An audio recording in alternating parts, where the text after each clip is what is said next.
dedicada a fazer o bem ao seu irmão. Apresento a você uma gota de luz que dá o seu melhor ao mundo. É o embaixador da paz. Senhoras, senhores, queridas irmãs, queridos irmãos espíritas, jovens, nossos votos cordiais de muita paz. Inicialmente, desejo agradecer, profundamente comovido, as palavras encomiásticas de que fui objeto. Reconheço não as merecer, aceitando-as como a doce ternura do coração espírita de Goiás e fazendo-me assinalar por esse sentimento de bondade tão característico da região.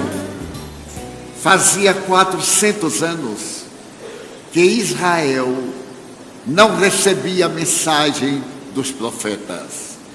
Aquele povo acostumado a dialogar com os mensageiros de Deus experimentava um período largo de silêncio em que a sagrada boca da imortalidade havia calado, parecendo que se tratava do pior período que Israel experimentara após o cativeiro na Babilônia, o cativeiro no Egito e as guerras interminas que se sucediam entre aquele povo que amava o Deus único e os pagãos à sua volta. O Império Romano distendera suas asas através das águias dominadoras e graças ao triunviro Antônio, Israel pertencia agora à Síria. Havia perdido a sua liberdade. Jerusalém era um foco de traidores. Governado o país por Herodes o Grande, que era psicopata, tinha medo de perder o trono e por isso mesmo mandou matar 2 filhos. E mais tarde mandou matar a própria esposa por suspeitar que estivesse ela conspirando quanto à sua magnitude reinante. Esse homem que decretaria a morte das crianças do sexo masculino menores de 2 anos, conforme a letra bíblica, para evitar que o Messias o derrubasse do trono, era o biltre, o espúrio, que Israel utilizava desde o tempo de Otaviano, o notável César Augusto, que deu seu nome ao século em que viveu. É desse período de tumultos, de uma política chã, rasteira e indigna, que nasce Jesus. Em uma noite inolvidável do mês de abril, não de dezembro, nasce em uma gruta de calcário nos arredores de Jerusalém, terra considerada santa pelas tradições de Judá, aquele que é a luz do mundo.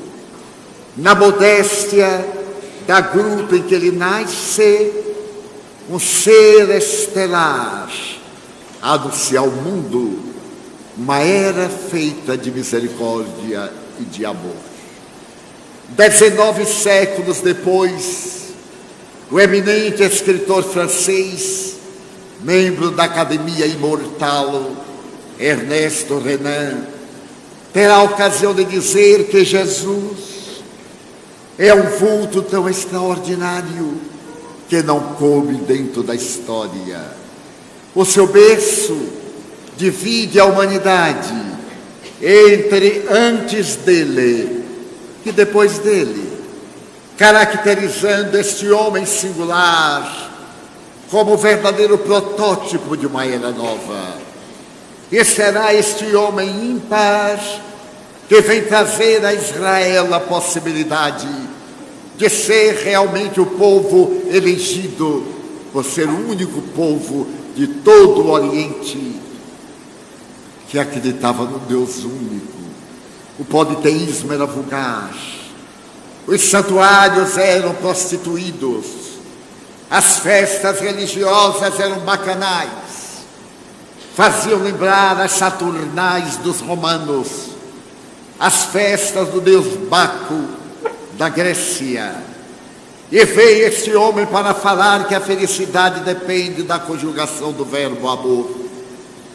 Esse verbo amar, que hoje é uma técnica de natureza terapêutica para a verdadeira felicidade. Os modernos psicoterapeutas asseveram que para a depressão não existe melhor receita do que o estudo do Evangelho de Jesus. Equivale dizer, durante cada semana, o paciente depressivo debruça-se sobre uma das parábolas, leia, interprete-a, procure penetrar no seu sentido oculto, e o cérebro irá produzir a serotonina, a noradrenalina, a dopamina, essas denominadas substâncias da alegria, que restabelecem as neurocomunicações. E aquele Jesus passa a ser, na opinião da doutora Hannah Wolff, o maior psicoterapeuta da humanidade. E a sua história gloriosa estende-se sobre a terra como perfume de nardo, levado docemente pelos ventos da madrugada ou pelos ventos mais quentes do entardecer. Foi num dia comum, bem comum, ele houvera passeado pelas praias de Cafarnaum e convidara pescadores para que abandonassem as redes e viessem com ele pescar no mar da humanidade. As criaturas afogadas nas paixões, os indivíduos perdidos na loucura de si mesmo. E logo se levantaram 11 homens, desde Betsaida, a casa da pesca, a Magdala, a Dalmanuta, a Cafarnaum, fascinados por aquele homem incomparável, cuja voz era doce como um canto de Urapuru e era forte como a tempestade. O seu olhar penetrava nos corações como sendo um punhal de luz, e aquele que o visse nunca ficaria indiferente, ou amava ou odiava. Este homem se levanta e numa manhã de sábado em Cafarnaum, ele vai pernoitar na casa de Simão Bar Jonas, mais tarde conhecido como Simão Pedro, porque a palavra Bar em hebraico significa filho. Simão, filho de Jonas. E ao amanhecer daquele sábado em que era proibido fazer qualquer coisa, as multidões adensam-se em volta de uma casa quadrangular, construída da massa resfriada de vulcões, como as casas da região, quadrangulares, com uma clarabóia no centro, para entrar o vento do entardecer, a brisa agradável. E sabendo que o Messias havia chegado, a farândula dos tristes, a caravana dos miseráveis, haviam chegado de regiões remotas, desde a longínqua Síria, Petra, e as cidades que ficavam além do Oriente Médio. A algaravia pelo amanhecer era muito grande. Crianças aturdidas, homens e mulheres devastados por obsessões cruéis. Criaturas vencidas pela hanseníase, as enfermidades mais perversas, a cegueira, a mudez, ouvidos mocos, paralisados, todos eles se acotovelavam em volta daquela casa que seria o pátio dos milagres, onde o amor começaria uma era nova. E naquele movimento das massas que invadiram a casa de Simão Bar-Jonas, de repente, houve um silêncio misterioso, porque ele apareceu na porta que dava acesso ao mar. Era leve como a brisa do amanhecer, era nobre como uma espada nua. Os seus olhos pareciam duas estrelas colocadas no empilho da face. Os cabelos da cor do cobre sujo caíam aos ombros encaracolados, penteados ao meio à nazarena. E quando ele apareceu à porta, um frisson, uma emoção tomou conta das criaturas. E ele então disse suavemente: eu vos trago a minha paz. Eu vos dou a minha paz.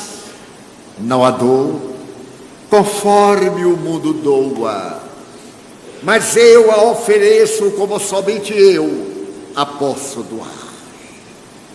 As pessoas entreolharam-se, porque todos temos necessidade de paz. E a paz que ele trazia era a paz da consciência reta, do caráter correto, do coração dignificado.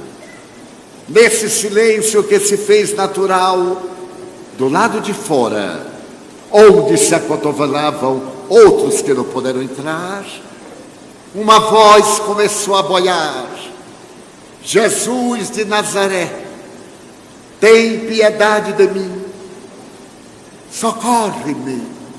E as pessoas, olhando quem era, tratava-se de um paralítico, trazido numa esteira imunda, com 4 pedaços de cordas amarrados nas pontas. Era conhecido, fazia mais de 25 anos que esse homem tivera uma doença degenerativa e deixara de caminhar. Pedro conhecia-o, levava-lhe muitas vezes o peixe não vendido ao entardecer. E este homem miserável também soube de que naquele dia o Messias vinha redimir a humanidade. E foi a cata da misericórdia do Senhor, levado por 4 outros necessitados. A multidão é egoísta, e de imediato se disse: não tem como entrar, a casa está cheia demais, é impossível. Mas ele continuava gritando: Rabi, tem piedade de mim. Quando alguém teve uma ideia, para subir a parte superior da casa, havia uma escada lateral que levava ao pátio, de onde se poderia descer pela claraboia aberta. E alguém alvitrou: leve-no pelo telhado e desçam-no pela claraboia. De imediato escutaram-se passos na escada da parte superior, e uma esteira imunda começou a descer, sustentada por braços vigorosos, e sobre ela um homem no estado de cadaverização, os dentes à mostra, a testa larga, os olhos fora das órbitas, a cabeleira rala colava parte à face, graças à abundância do suor do dia. A esteira desceu quase ao lado do Rabi, e todos curiosos olharam e reconheceram aquele paralítico que era famoso. Então Jesus olhou para o miserável e chamou docemente pelo nome: Natanael, bem filho de Elias, que queres que eu te faça? Ó Senhor, tu sabes o meu nome? Ó Natanael, eu sou o bom pastor, e o bom pastor conhece as suas ovelhas, todas elas, uma a uma, pelo próprio nome. Não te surpreendas de chamar-te Natanael, filho de Elias. Senhor, se você me conhece, você sabe da minha dor, 25 anos na paralisia da cama. Salve-me, cure-me, Rabi.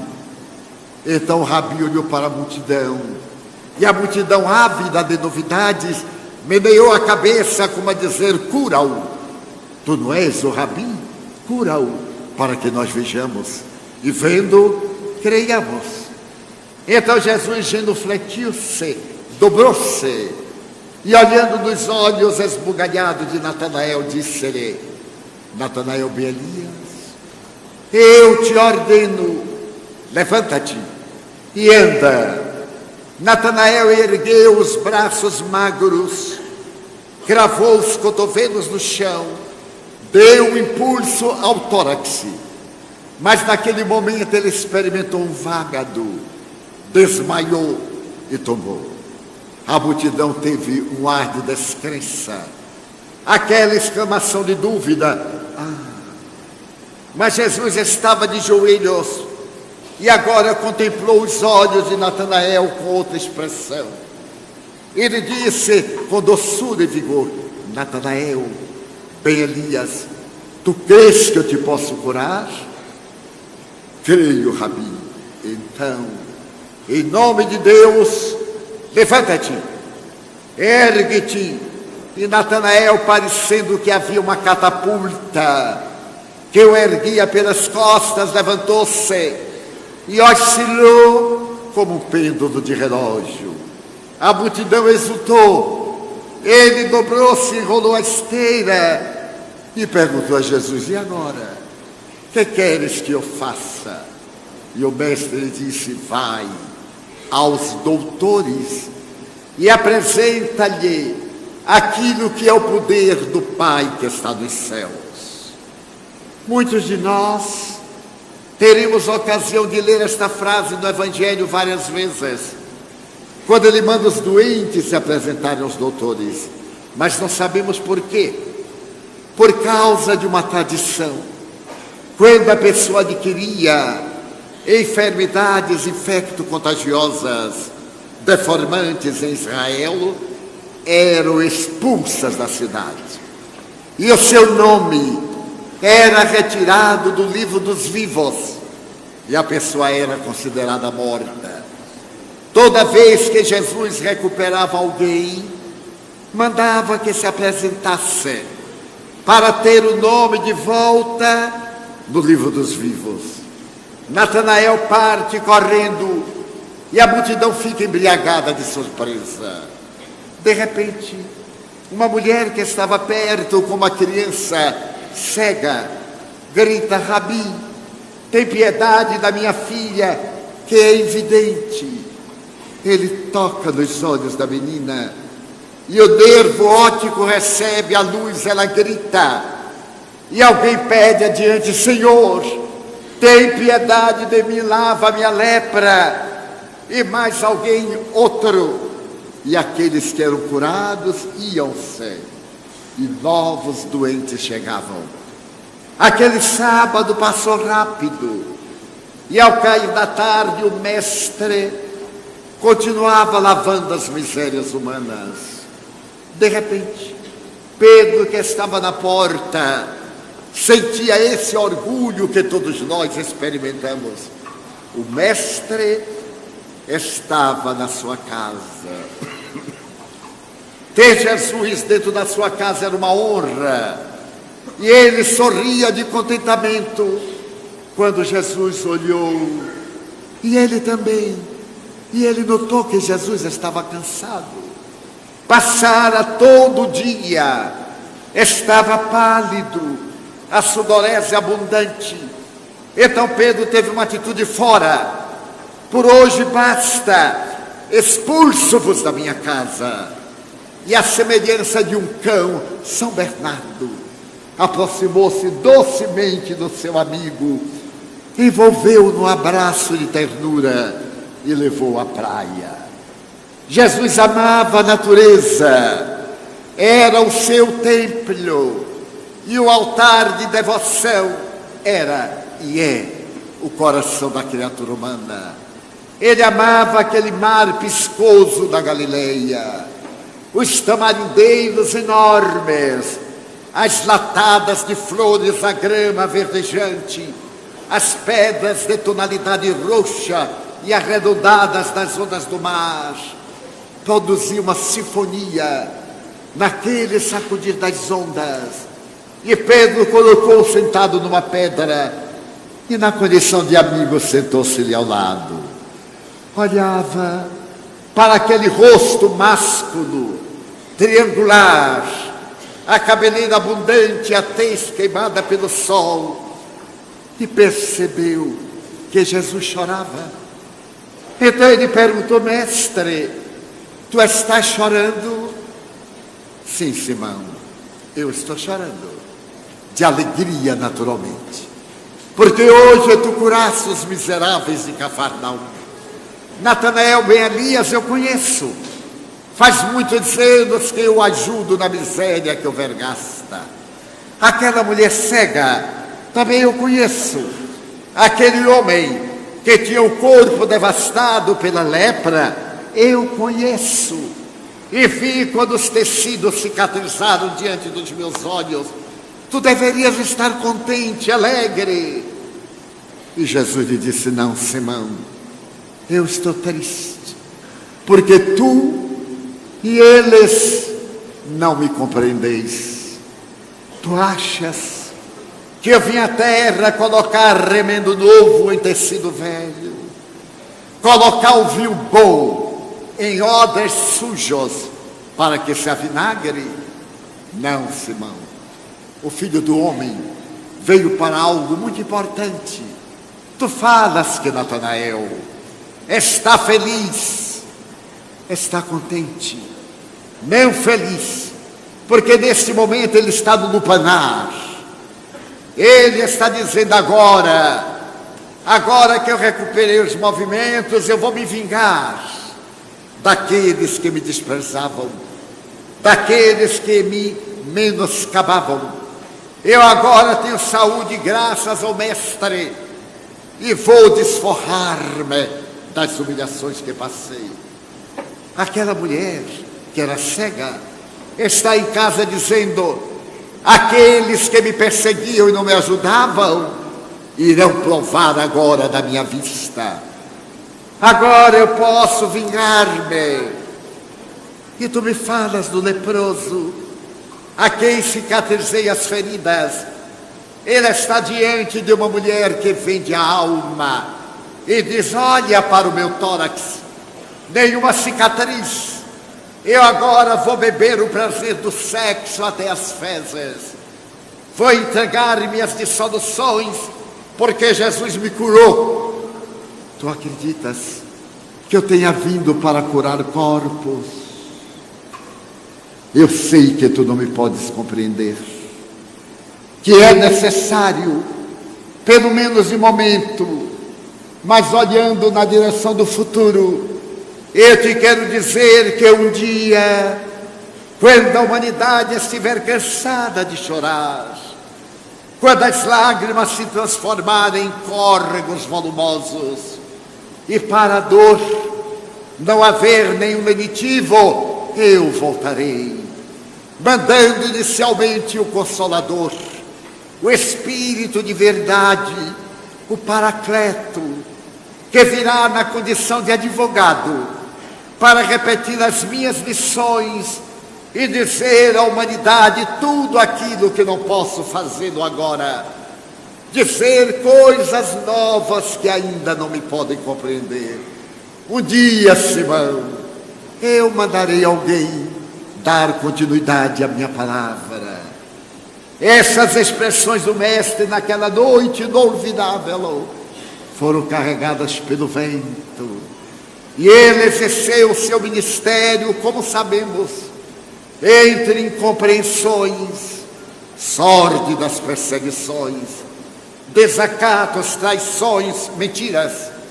E foi plantado numa cruz que era o suplício pior que existia. A cruz não é romana. A cruz era o sacrifício imposto pelos fenícios, muito antes de existir Roma.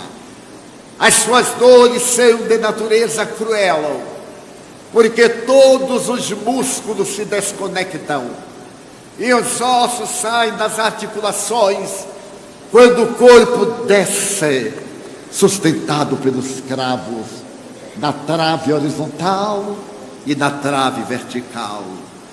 Então Jesus vem e doa-se a mais terrível experiência de holocausto para nos ensinar a amar. E aqueles que o conheceram fascinam-se. A partir de Domínico Nero, nós vemos as dores das perseguições. Tigelinos, ali diante das catacumbas, prendendo nobres e escravos e atirando ao circo máximo, queimando-os vivos, arrancando-lhes as vísceras com as garras tenebrosas dos leões da Dalmácia ou das feras da África, especialmente trazidas e mantidas à fome para os espetáculos circenses. Durante 220 anos, mais de 1 milhão de pessoas são assassinadas pela loucura que toma conta da Casa Júlia, que nos dá desde Júlio César até Diocleciano, o mais perverso de todos. E logo a partir do ano 320, amenizam as perseguições até o dia 13 de junho do ano 313 em Milão, quando um homem ousado que desejava governar Roma manda escrever nos seus estandartes o símbolo da cruz. E ao vencer a guerra na Ponte Milvia, sobre o rio Tibre, contra Maxêncio, ele se faz imperador. E então ele lança a liberdade para os cristãos. E a partir desse momento, Constantino traz o cristianismo para o trono de Roma. A doutrina de Jesus, que era de perseguidos, passa a ser de perseguidores. Em breve, o primeiro bispo de Roma senta-se ao lado do imperador e a humanidade experimenta a noite medieval. A velha noite medieval que se arrasta penosa entre guerras interminas até a chegada do Santo Ofício, levado de Espanha para matar aqueles que não eram cristãos. No mês de outubro de 1492, os chamados reis católicos, Isabel e Fernando de Espanha, conseguem vencer as últimas lutas contra os mouros e os expulsam da Europa. Por volta de 5 de outubro de 1572, repete-se a façanha. Todos os mouros e judeus são mandados para o cativeiro, para a morte, em Espanha e em Portugal. A chamada Santa Inquisição matou na Espanha mais criaturas do que as guerras que duraram 30 anos entre gregos e persas, as terríveis guerras vencidas pelos persas. E aquele homem que era a paz torna-se o instrumento de vindita de destruição e de miséria, e a sua doutrina se torna uma doutrina do mundo, dos prazeres, na qual aparecem periodicamente os missionários de Deus.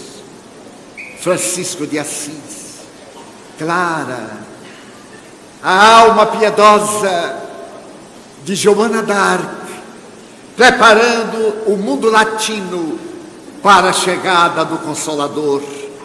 Teresa d'Ávila, Teresa de Jesus, Ian Rus, Jerônimo de Praga, essas estrelas luminíferas que através da história trouxeram de volta à fé aquele homem incomparável que foi Jesus.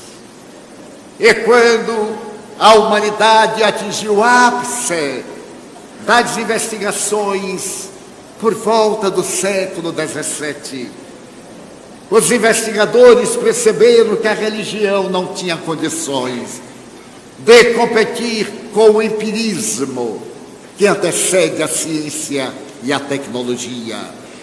E eles separam-se da religião, abrindo um abismo e dando lugar pela primeira vez ao combate à fé cega. Martinho Lutero, desde 1515, havia profilhado a venda das indulgências.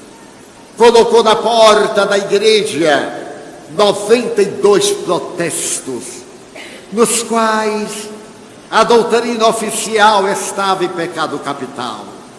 Foi excomungado e nasceu a doutrina do protestantismo. O pensamento de Lutero viaja da Alemanha para a França, e ali na França recebe um retoque e passa a ter outra denominação.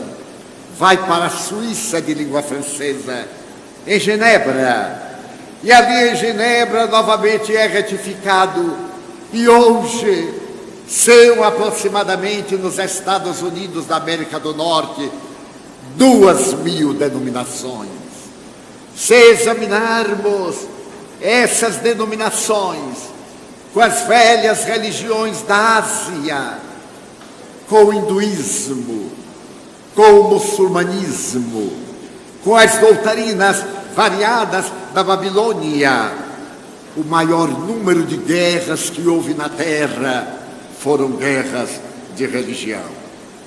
Nesse período de tantas matanças como hoje, o exército muçulmano continua assassinando, e as grandes nações estão ali destruindo a Lídia, como destruíram outros países, estão guerreando para manter o ditador inclemente e impiedoso na Síria, transformando o país em construção de fantasmas. Mas nesse ínterim, de repente, as vozes dos céus descem à terra e aparece a figura incomparável de Allan Kardec, que vai estudar os fenômenos que sempre existiram na humanidade. Fenômenos variados, raps, ruídos nas mesas, objetos que se levantam sem contato humano. E depois de os estudar, le professeur Rivaio, porque o seu nome era Hippolyte Dion Denisard Rivaio, mestre, discípulo de Pestalozzi, o pai da escola nova e da educação moderna, e estabelece uma diretriz de segurança, que é a morte, preconizada pelo materialismo dominante e pelas religiões. A morte não existe. As religiões pregavam e pregam a imortalidade da alma, mas notem que nas sepulturas tem uma frase latina: requiescat in pace. Dorme em paz. Se dorme em paz, naturalmente estão consumidas. Enquanto aguardam o juízo final, o Espiritismo veio e conseguiu a mais notável saga da filosofia: matou a morte. Por fim, a morte morreu, porque ninguém morre. Transferimos-nos de uma dimensão para outra. Da mesma maneira que mandamos um WhatsApp dentro de uma onda, recebemos uma mensagem através do Skype dentro de outra onda. Fascinamos-nos porque nesse momento alguns bilhões de mensagens estão singrando os ares sem se perturbarem, sem se confundirem. E se tomarmos aqui um iPhone, um iPad, um iPad, um iPod, um AI, qualquer AI, nós temos o mundo nas nossas mãos. Da mesma forma que aqueles que nós consideramos mortos estão conosco, convidando-nos à reflexão. E esse professor Rivaio, que mais tarde será chamado Allan Kardec, veio dizer que a vida continua. E o seu discípulo Leon Denis escreverá no après la mort, no depois da morte: não choreis, aqueles que vos parecem mortos vivem, eles estão convosco. Ainda me recordo da minha própria experiência. Nasci no lar católico, fui doado à igreja, porque meus pais queriam que eu fosse sacerdote, e eu queria que fosse médico. Mas como os pais predominavam, passei pelo catecismo, pela cruzada eucarística, tornei-me anjo guardião, o que equivale a dizer sacristão, e passei a viver as experiências que me levariam ao seminário menor, ao seminário maior, quando algo aconteceu na minha vida. Eu contava 4 anos de idade e estava na sala de visitas de um casarão desses comuns na cidade do interior. Adentrou-se uma senhora muito bonita, vestida de uma maneira peculiar, e me falou com naturalidade: Di, que é meu nome de família, chame Ana, que é o nome de minha mãe, diga-lhe que eu quero falar com ela. E da sala mesmo eu gritei: mãe, aqui tem uma mulher que quer falar com a senhora. Minha mãe veio, olhou em volta e não viu a ninguém. Então, na psicologia da época, ela me deu a primeira lição de paciência, pegou pela minha orelha e me sacudiu. E disse: menina, eu estou ocupada, deixe-me trabalhar. Eu achei estranho, porque a mulher estava ali ao lado, mas de imediato, quando ela se foi à cozinha, a senhora disse: Di, eu sou sua avó, Maria Senhorinha. Eu não sabia o que era avó, porque quando eu nasci, os meus 4 avós haviam desencarnado. Chame Ana e diga que eu sou a mãe dela, Maria Senhorinha. Eu novamente gritei: mãe, a mulher está dizendo que se chama Maria Senhorinha e que é sua mãe. Ela agora veio correndo, os olhos fora das órbitas. Você enlouqueceu, menino? Como é que você sabe o nome da sua avó? Eu disse: porque ela está dizendo, mas sua avó já morreu. Eu nunca pronunciei o nome de mamãe, porque ela morreu de infecção puerperal após o parto de mim. E eu fui criada pela minha irmã Edviges, a quem eu chamo de mãe. E eu pensava que sua irmã era sua mãe. Eu disse: não sei. Ela está dizendo que é sua mãe e que se chama Maria Senhorinha. Minha mãe me pegou pelos cabelos, pela orelha, pela roupa, pelo perispírito, me agarrou e me levou à casa de minha tia. E disse à minha tia: enlouqueceu, total, está dizendo que mamãe está lá em casa. Então minha tia, que era paralítica das pernas, com muita paciência perguntou: Di, aonde está ela? Ficou lá em casa. Mas naquele momento, no corredor, eu vi que ela estava chegando. Eu disse: tia, ela está chegando. Como está vestida? Um vestido largo, que arrastava no chão, uma corda na cintura. É a descrição de uma criança de 4 anos. Era um cinto. E ela traz aqui uma coisa que brilha muito, um balangandã. Então minha tia disse assim: Ana, é mamãe. É um camafeu que eu coloquei no seu vestido e que ninguém sabe. Então as duas se abraçaram e minha mãe disse assim: pergunte o que é que ela quer, porque eu tenho muito medo de morto. Eu achei graça.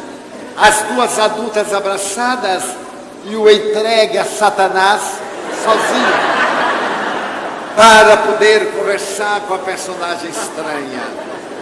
Eu não me lembro o que aconteceu, mas quando eu voltei ao normal, as duas choravam e me olhavam espantadas.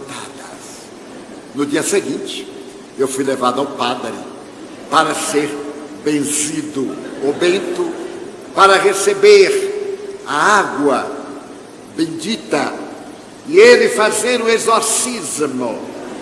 A partir daí eu continuei a ver e a ser exorcizado.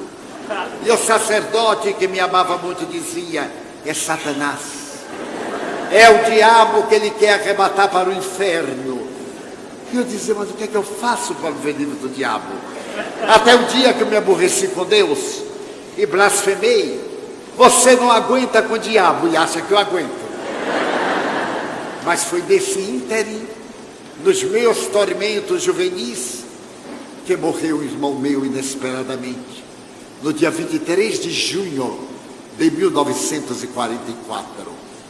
Eu me havia formado em professor primário e estava conversando com os colegas quando alguém chegou e disse: Divaldo, teu irmão caiu ali na rua morto.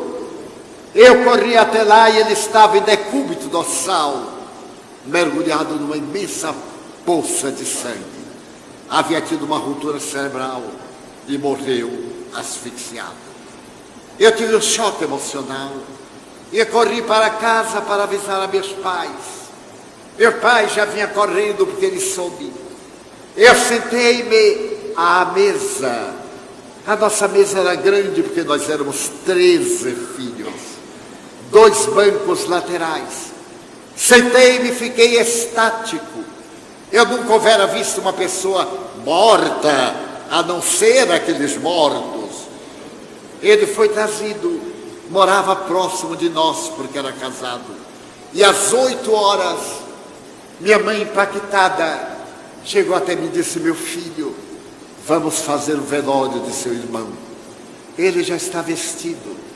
Vamos orar o ofício de Nossa Senhora, o Kyrie. Eu quis me levantar e não pude. Tentei outra vez, não pude. Como se o gelo tomasse-me conta dos quadris e das pernas. Eu tentei outra vez e caí. E minha mãe perguntou o que aconteceu. Eu digo: mãe, eu não estou sentindo as pernas. E ela, impaciente, me puxou com força e disse: já vem você, com as suas coisas. Seu irmão está morto, não me crie mais problema. Eu disse: mãe, eu não aguento ficar em pé. Ela me carregou, me levou para a cama, mandou chamar meu pai. E eu nunca esquecerei das lágrimas de meu pai. O seu filho mais velho acabara de morrer, tem uma problemática cerebral desconhecida. O seu filho mais jovem estava paralítico de um choque. Então ele chamou o único médico clínico que havia na cidade. O médico me examinou demoradamente e diagnosticou: é um choque moral. Se ele tomar um outro choque, ele fica bom. Meus irmãos eram muito inteligentes e levaram a palavra choque ao pé da letra. E eu tomei choque de todo tipo, desde sacos que estouravam o convento a choques elétricos. Eu tinha um irmão muito inteligente. Ele descascava as 2 pontas do fio e fazia uma direta. Me queimou a perna até hoje, deixando cicatrizes. E eu continuei doente. Mas acostumei-me. Isso foi em junho, como citei. No mês de dezembro, no dia 4 de 1944, entraram na nossa casa uma prima minha, uma senhora baixinha e minha mãe, que as levou ao quarto. Essa prima minha é uma história. Porque naquele tempo, a mulher que não se casava até os 30 anos era chamada balzaquiana. Equivale dizer que era uma mulher rejeitada. Fazia parte da obra de Honoré de Balzac, a mulher dos 30 anos. E a minha prima estava com 29 e não achava nem bom dia, coitada. Era um tempo muito escasso. Era católica, mas ela gostava muito dessas coisas. Quer dizer, aonde havia uma buena dicha, uma jogadora de búzio, esse ou aquele, lá estava minha prima, sempre com essas coisas.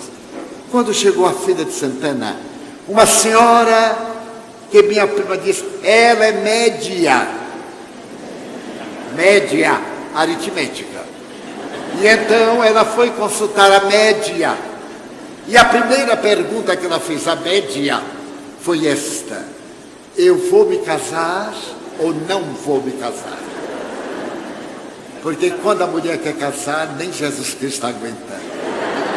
Então a senhora olhou para ela, acarinhou-a e disse-lhe, minha filha, o importante não é casar ou deixar de casar-se.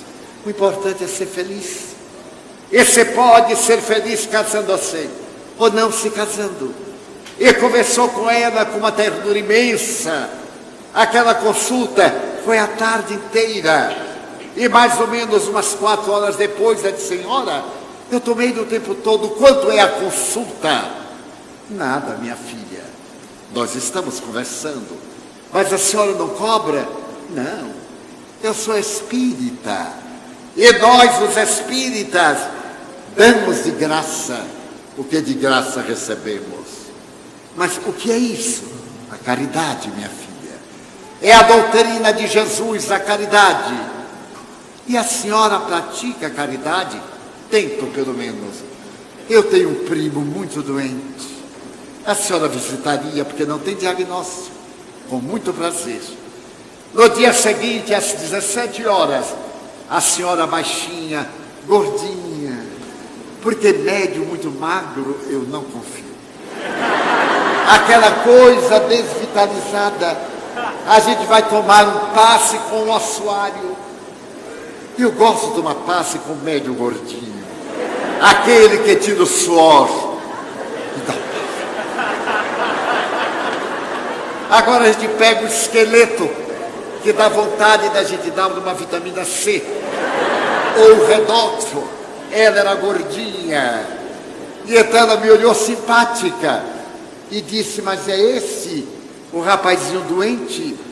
Minha prima disse, sim, senhora, mas ele não tem doença nenhuma. Eu gritei, sim, senhora, eu tenho doença, porque meu pai era muito rigoroso. Imagine ele descobrir que eu estava 6 meses na cama, fingindo. Eu ia tomar uma surra de desencarnar o morto. Então eu disse, senhora, eu sou muito doente. Até eu piorei um pouco para ajudar. Eu não aguento me levantar. Ela sorriu e disse, não é doente, meu filho. Você é obsidiado. Eu achei o nome horrível, mas eu não sabia o que era. E lhe perguntei, o que é obsidiado? Você é médium, Divaldo. É seu irmão. Ele desencarnou violentamente. E quando você chegou perto, ele se acoplou através de uma lei de afinidade. Ele se vinculou ao seu perispírito e produziu uma subjugação. Ele está na área dos movimentos, mas você vai ficar bom agora. E eu lhe perguntei, como a senhora sabe que é meu irmão? Porque estou vendo. E a senhora vê os mortos? Vejo. Foi o dia mais feliz da minha vida. Porque eu era um louco solitário, agora tinha uma velhota louca. Já vi que era muito agradável. Ele disse, mas eu também vejo. Ela disse, porque você é médium. E como a senhora sabe que é meu irmão? Ela descreveu meu irmão com uma riqueza de detalhes que não deixou dúvidas. Ele vai aplicar um passe, uma onda vibratória, energia, bioenergia. e você vai ficar bom agora, porque os bons espíritos vão levá-lo. Posso aplicar o passe? Eu não sabia o que era. Disse, pode, senhora, já fizeram tudo de mim, então um pouco mais, um pouco menos, não muda nada. Ela se aproximou e disse, feche os olhos. Eu então não fechei os olhos. Eu queria ver o que ia acontecer. Quer dizer, fechei mais ou menos. Ela estendeu as mãos e eu vi que caía uma chuva de prata. Então aí eu fui tomado de uma languidez, cerrei os olhos e tive a sensação de um ar refrigerado que não existia na época. E aquilo era como se ela estivesse tirando uma teia de aranha de cima de mim, com movimentos rítmicos, suavemente. Eu fui sentindo aquela sensação agradável. Ela tocou nos meus ombros e disse, ele já foi afastado. Levante-se. Eu disse, não posso. Se eu levantar, eu caio. Ele disse, não vai cair. Eu digo, caio sim, senhora. Minha mãe, que era baixinha, e mulher baixinha é um terror. Minha mãe pôs a mão na cintura e disse, Di, levante. Eu disse, mãe, se eu levantar, eu caio. Caia, mas levante. Porque naquele tempo a gente respeitava pai e mãe. Hoje não. Nossos pais têm um medo de nós, que é uma coisa engraçada. Pessoas me pedem conselho como educar uma criança de 4 anos. Eu pergunto, quantos aninhos ele tem? 4. Eu digo, a senhora quer minha orientação? Olhe para ele com a cara feia, que ele fica logo bonitinho. Basta isso, não precisa dizer nada. Então minha mãe diz assim, Di, levante. Eu vi que caía de qualquer jeito. Então eu empurrei os quadris, quando os pés bateram no chão, eu tive aquela sensação pós-de-cãibra. Fiquei em pé, e ela disse, vá até ali. Eu fui, volte. As pernas davam aquela sensação de algo muito peculiar nos vasos sanguíneos. Eu ergui meus pés, havia voltado a caminhar. 6 meses de paralisia e de insensibilidade, as pernas furadas com alfinete, as marcas das feridas com a inteligência dos meus irmãos. E então, abracei minha mãe chorando e minha mãe perguntou, meu filho já está curado? Ela disse, não senhora, esse é o primeiro round. Nós vamos demorar, porque ele é médium. Necessita educar a mediunidade. Eu perguntei, como é que educa? Indo ao centro espírita. Eu digo, morro, mas não vou. Imagina eu ir na casa do diabo. O diabo já anda comigo sem me ir lá. Então ela sorriu e disse, como é que você sabe que é o diabo? Porque o padre disse. E o padre já esteve lá? Nunca perguntei, mas até vou perguntar. Ela disse, você necessita ir lá. Eu disse, mas eu não vou. Minha mãe olhou bem para mim e disse assim, vá. E à noite fomos. Eu então levei um rosário, porque se o demônio aparecesse, eu sacudi o rosário. E eu esperava encontrar a ralé, porque espiritismo na minha cidade era coisa de afrodescendente, de pessoa de má vida, da ralé. Era esse o conceito. E eu fui preparado e disse, mãe, leva as palmas da entrada de Domingo de Ramos, de São Bentas, porque se o Satanás vier, a gente dá uma sacudida nele. E minha mãe, por garantia, levou também. Quando eu entrei na sala, tive o maior choque da minha vida, porque não encontrei nem afrodescendente, nem pessoa de má vida. Encontrei o meritíssimo senhor juiz de direito, o notário da cidade, o gerente do Banco do Brasil. Só faltava ter o gerente das casas pernambucanas. O mais tinha de tudo. A zeladora do altar do coração de Jesus. Eu olhei para ela e ela fez assim, caluda, o que se passa aqui não se fala lá fora, é maçonaria. Já interpretei que era maçonaria. Naquela época não havia método, tudo era muito empírico. E como o cavalheiro que dirigia, o notário, sabia que eu era um doente, havia saído da cama fazia menos de 24 horas, convidou-me a sentar à mesa com a minha mãe. Então a minha vida vai modificar-se, porque se levanta uma jovem, pega o Evangelho segundo o Espiritismo, abre pelo acaso e lê orgulho e humildade. Foi a página mais linda que eu escutei na minha vida. À medida que ela ia falando sobre o orgulho, a humildade, eu fui tendo aquela sensação de elevador que desce e perdi a consciência. Quando eu acordei, minha mãe chorava copiosamente. Eu perguntei: mãe, por que você está chorando? Porque José, meu irmão, acaba de falar comigo. Mas como? Pela sua boca, meu filho. Ele é o meu filho mais velho. E lembrou-me de coisas da infância que você não conheceu. Os mortos vivem. Eu disse: mãe, eu estava dormindo. Ela então me aplicou um beliscão caranguejo.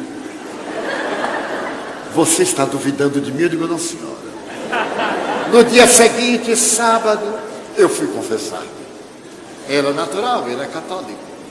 Quando eu entrei na sacristia andando, o padre olhou e perguntou: Divaldo, você está bem? Graças a Satanás. Como graças a Satanás? Eu fui numa sessão espírita, o diabo me curou. Ele disse: como? Venha confessar. Eu me ajoelhei, ele se paramentou, mas o que eu desejava dizer não era a minha cura, não. Eram as pessoas que estavam lá.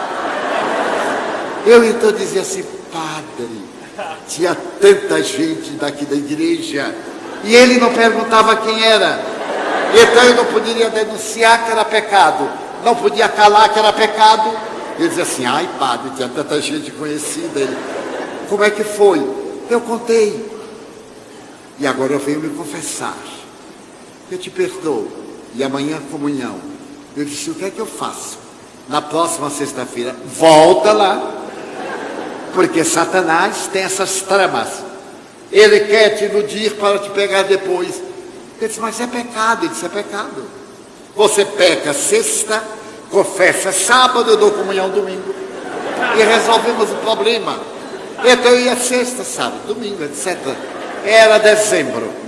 Em janeiro, eu já tinha contado quem ia, quem não ia, porque eu era muito fiel. E a gente é incapaz de falar mal do próximo. É uma coisa. Quando eu estava conversando com ele na sacristia, porque eu era sacristão, e vi entrar uma diaba. Ele disse assim: padre, está chegando uma Satanás. Ele disse: como é? Eu disse: é uma senhora. Descreva. É uma senhora baixa, penteado com uma polpa para trás, gorda. Ela sorri, tem óculos sem aro. Note-lhe o rosto. O que é que você vê do rosto? Ele disse: uma verruga na parte superior do lábio. Sente aí. Não é o diabo, não, é mamãe, receba. Eu então recebi. Quando eu voltei ao normal, ele, muito comovido, me disse: Divaldo, mamãe veio me dizer que é tudo verdade. E nós, sacerdotes, acreditamos na imortalidade e na comunicabilidade dos espíritos. A certeza da imortalidade é porque eles voltam. Se não voltassem, não teríamos certeza.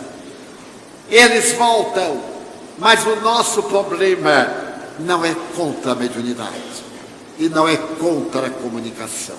E me disse essa frase que eu passo aos senhores para investigarem: a igreja não condena as comunicações espirituais, a igreja somente não recomenda, porque é algo muito grave, muito sério. Como diz Allan Kardec, a mediunidade deve ser exercida santamente, cristamente. E no item 14, o capítulo: todo aquele que sente em determinado grau A presença dos Espíritos é, por isso mesmo, médium. Chegava Jesus de volta. Essa doutrina que nos dá a certeza da imortalidade da alma espraia sobre a terra com os seus 6 pontos fundamentais. A crença em Deus, a crença na imortalidade da alma, a crença na comunicabilidade dos espíritos, a crença na reencarnação, a crença na pluralidade dos mundos conhecidos, a crença no Evangelho de Jesus. Ele de volta para dizer-nos que a nossa vida tem um sentido ético, que não existe o mal da forma que nós configuramos em Lúcifer, em Satanás, em demônio. Afinal, a palavra demônio é de origem grega, significava anjo da guarda. Sócrates era guiado por um demônio, e quando a palavra saiu do grego para o latim, ela passou a ser demônios, e na tradução ao português, espanhol e italiano, ela passou a ser força do mal, que age através de mistérios espirituais. Então, o Espírito veio dizer que nós somos nosso anjo e nosso Satanás, que existe em nós o ego, mas também o self, aquilo que nós somos e aquilo que nós aparentamos. Veio uma doutrina extraordinária dizer que a sua função não é curar as nossas doenças, não é curar queda de cabelo, unha encravada, é sarar-nos interiormente, para que não tenhamos a doença exterior, porque a doença é um recurso que acontece no percurso da vida. Se nós mantivermos uma vida saudável, como recomenda a terapia holística aliana, se fizermos uma paisagem mental e repararmos os nossos erros através do autoconhecimento socrático e distribuirmos o amor, gozaremos de saúde integral. Não nascemos na terra para sofrer. O sofrimento é um fenômeno que ocorre por leis naturais de decomposição da matéria ou de problemáticas emocionais. Surge uma era nova. Podemos fazer da nossa vida um poema de felicidade desde agora, mudando de pensamento. É através da minha mudança que o mundo se modificará. Então, nesta oportunidade que celebramos 90 anos da mensagem espírita na querida Rio Verde, desejo ressaltar que aqueles fundadores que abriram as portas da sua casa para experimentar o ridículo, a perseguição, a vingança da ignorância, aqui conosco, pedem-nos para que nos voltemos para o bem e entronizemos no hálito do coração a Jesus Cristo. Ao invés da blasfêmia, a coragem. Ao invés do desespero, a esperança, como cantava Francisco de Assis. Faze de mim instrumento da tua paz. Que nós sejamos a paz, agentes multiplicadores, a ponto de podermos dizer: meu Deus, eu gostaria de ser um sendal de estrelas, para que as noites da terra fossem mais belas. Mas na minha pequenez, eu te peço desta vez, se eu não puder ser uma via láctea, permite-me ser um pirilampo na noite escura, para iluminar a amargura de quem chora na solidão. Eu gostaria de ser uma chuva generosa, que atendesse a terra porosa e reverdecesse o chão. Mas se eu não conseguir, eu te quero pedir para ser um copo com água fria, para matar a sede, a agonia de alguém na desesperação. Senhor, eu queria ser um jardim de flores de todas as cores, para embelezar a terra, Mas na pobreza que minha alma encerra, se eu não puder ser no jardim, deixa-me ser uma rosa solitária na frincha da rocha, derramando beleza no altar da natureza.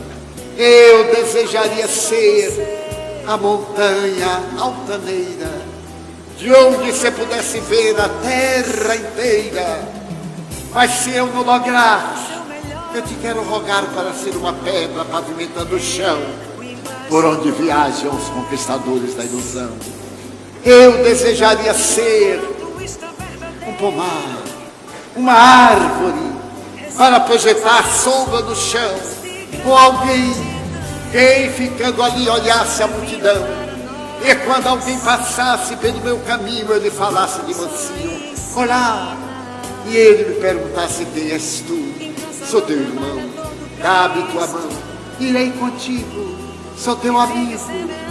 E cantando eu poderia dizer: Senhor, eu gostaria de ser poeta, esteta, artista, cantor, orador, para falar da tua grandeza. Porém me falta o êxtaro, a magia, a beleza, a poesia. E como nada sou, deixa-me amar, deixa-me servir-te, Senhor. Muito obrigado, porque eu nasci. Obrigado, porque eu creio em ti, pelo seu amor. Muito obrigado.